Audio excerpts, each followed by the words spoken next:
योग और प्राणायाम और प्रकृति से जुड़ के, जैसे कि हम देखें नवरात्रों में साल में 2 बार नवरात्रे आते हैं जब भी मौसम बदलता है। जैसे अभी का जो टाइम है सर्दियों से गर्मियों का, अगर हम देखें कि अपने शरीर को शोधन कैसे कर सके हम, तो उसमें आप देखिए कि हम सर्दियों में जितना भी खाना खाते हैं, जो हमारा भोजन है वो सारा गर्म तासीर का होता है। वो हमें शरीर में गर्मी देता है, ऊर्जा देता है, बट उसके साथ साथ एक उसका इफेक्ट ये आता है कि वो ड्राइनेस भी और हीट यानी अग्नि तत्व को भी हमारे शरीर में बढ़ाता है। तो क्या होता है कि एक नवरात्रों के टाइम में आप देखिए कि एक फास्टिंग, उसका बेनिफिट क्या है, अगर हम उसका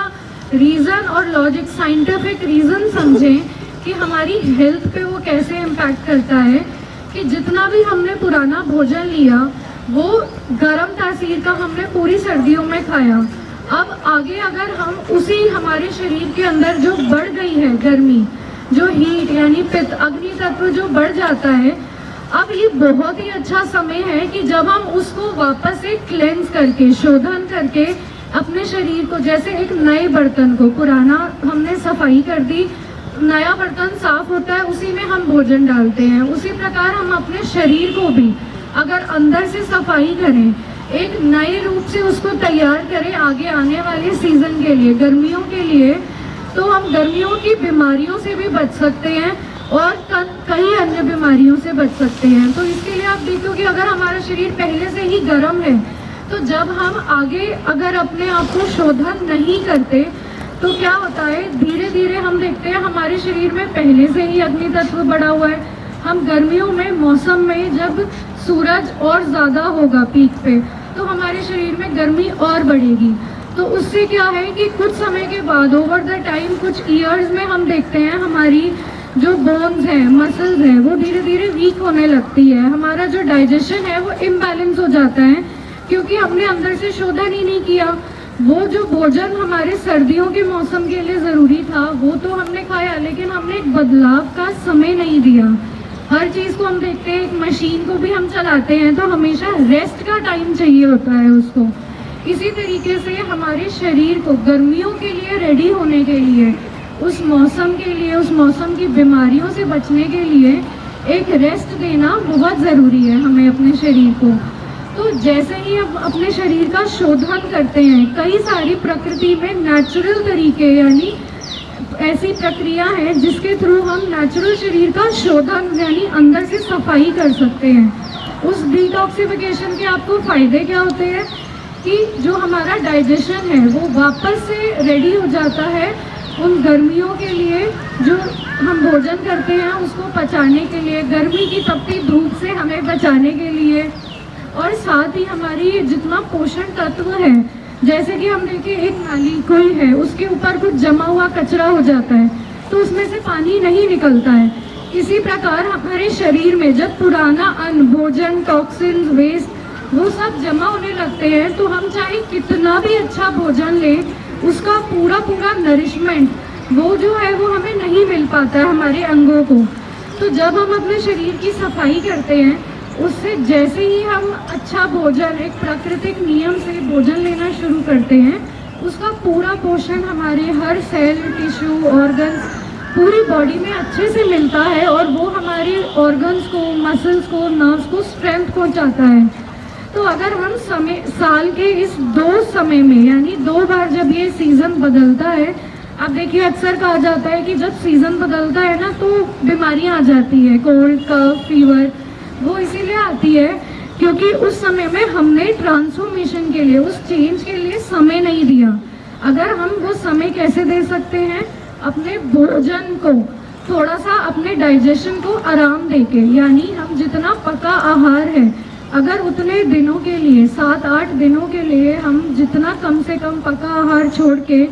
प्रकृति जो हमें भोजन देती है यानी फल, फ्रूट, सलाद, जूसेस, वो सारी चीज़ें लें, तो अपने आप अंदर से शोधन भी होगा, हमारे डाइजेशन को आराम भी मिलेगा और वो आगे आपको कई बीमारियों से भी बचाएगी। तो इसी चीज़ को ध्यान रखते हुए कि ये जो समय है नवरात्रों का हमारा, एक रिलीजियसली भी बहुत उसको इम्पोर्टेंस हमारे दी गई है। तो इस तरीके से आप अपने शरीर को सफाई करने के लिए प्राकृतिक चिकित्सा में कई तरीके हैं, जिसमें से एक है भोजन यानी डाइट, अगर जो हम सब करते हैं। बट हमने देखा है कि आजकल अक्सर क्या करते हैं, उसमें भी हम पनीर को तल के, आलू की टिक्की बना के तला हुआ भोजन करते हैं व्रत के नाम पे, जिससे क्या है, जब वो ऑयली फूड हम खा रहे हैं तो उसका जो पर्पस है यानी शोधन करना, शरीर की सफाई करना, वो हो ही नहीं पाता। हमारे शरीर को अंदर डाइजेशन को रेस्ट ही नहीं मिलता, ना सफाई होती है, जिससे जब आगे की गर्मियाँ आती हैं तो हम देखते हैं हमें एसिडिटी, गैस, जॉइंट पेन्स, ये सारी समस्याएं, डायबिटीज़, बीपी एकदम से बढ़ जाते हैं। क्यों? क्योंकि हमने शरीर की अंदर से सफाई ही नहीं करी, ना हमें वो जो भोजन हम पूरा साल भर खाते हैं उसका हमें नरिशमेंट मिलता है। इसीलिए जैसे ही हम सफाई करेंगे हमें पूरा नरिशमेंट मिलेगा, ऑर्गन स्ट्रॉन्ग होंगे, हम 90% बीमारियों से, चाहे वो diabetes, BP, arthritis, joint pain, constipation, acidity, आप सब बीमारियों से हमेशा के लिए बच सकते हो अगर हम थोड़ा सा ये अपने भोजन को ध्यान दें और फास्टिंग को एक सही नियम से अपने शरीर को समझ के करें। फास्टिंग में भी क्या होता है, अलग अलग तरीके होते हैं, बट सबसे आसान अगर हम एक चीज़ समझें तो आप अगर प्रकृति के दिए भोजन पे भी जाएंगे तो वो आपके लिए बहुत अच्छे से शोधन का काम करेगा। अगर आप उसको भी एक साइंटिफिक तरीके से करना चाहते हैं तो अपने शरीर का आप देखिए कि मेरी प्रकृति, मेरी क्या है, जो आपका वात, पित्त या कफ, आपका जो शरीर बॉडी टाइप है वो आपकी प्रकृति किस तरीके की है, आप उसके अकॉर्डिंग डाइट करिए। जैसे अगर किसी को गैस की समस्या रहती है, वात वाली अगर शरीर है, बॉडी टाइप है, तो वो जितने भी खट्टी चीज़ें या ठंडी चीज़ें ना लें। डाइट अपनी फास्टिंग के समय में भी गर्म चीज़ों का प्रयोग करें। इसी तरीके से जिनकी पित्त वाली बॉडी है, गर्मी यानी जिनके शरीर में बीपी या डायबिटीज़ के जो पेशेंट हैं, वो जितना ज़्यादा हो सके लिक्विड डाइट पे, जैसे पेठे का जूस, नारियल पानी, इस तरीके से जितने भी आपके फलों के जूस होते हैं उस पर आप जाएंगे तो वो आपका नेचुरली शोधन भी करेगा और आपको शरीर को उसको सूट भी करेगा।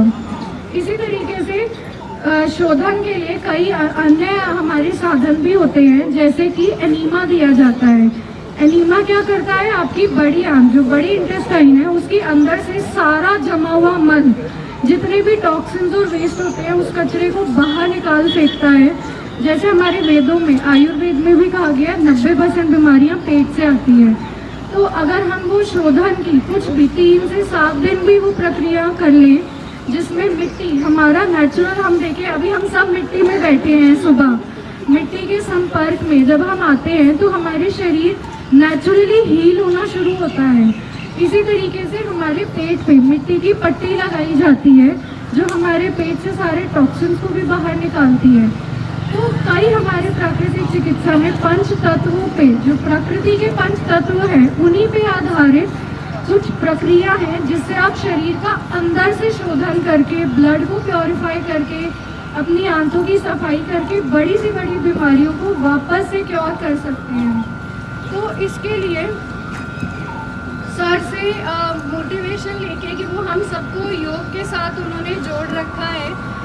तो उसी के साथ हम आपको, आप सभी को ये मौका देंगे कि आप सभी उस शोधन का फ़ायदा उठाएं,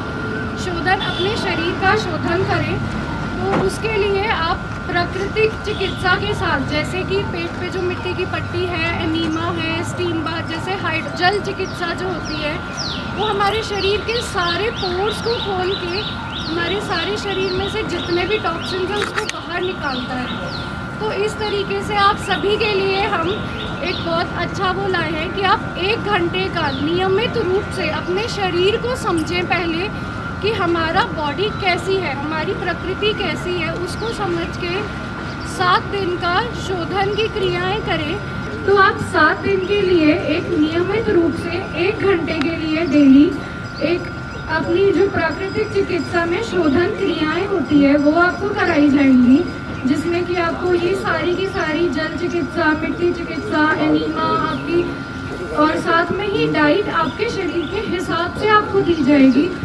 तो ये आप इसका लाभ बिल्कुल उठा सकते हैं। 7 दिन के लिए 1 घंटे के लिए डेली आप अपने शरीर का शोधन करें और आने वाली गर्मियों के लिए अपने शरीर को तैयार करके बीमारियों से बचें।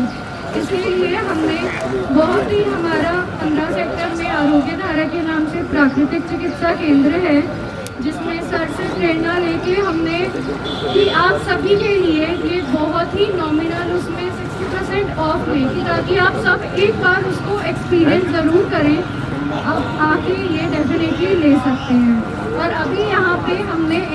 हम सभी चाय से ज़रूर छूटना चाहते हैं बट कर नहीं पाते हैं, तो उसके लिए आप सबके लिए हमने एक फूल जो होते हैं, गुड़हल के फूल जो होते हैं, फूलों से बनी हुई हर्बल ड्रिंक है यहाँ पे, तो वो भी आप बिल्कुल ले सकते हैं। और सर का बहुत बहुत आभार जो उन्होंने इतना अच्छा मौका दिया।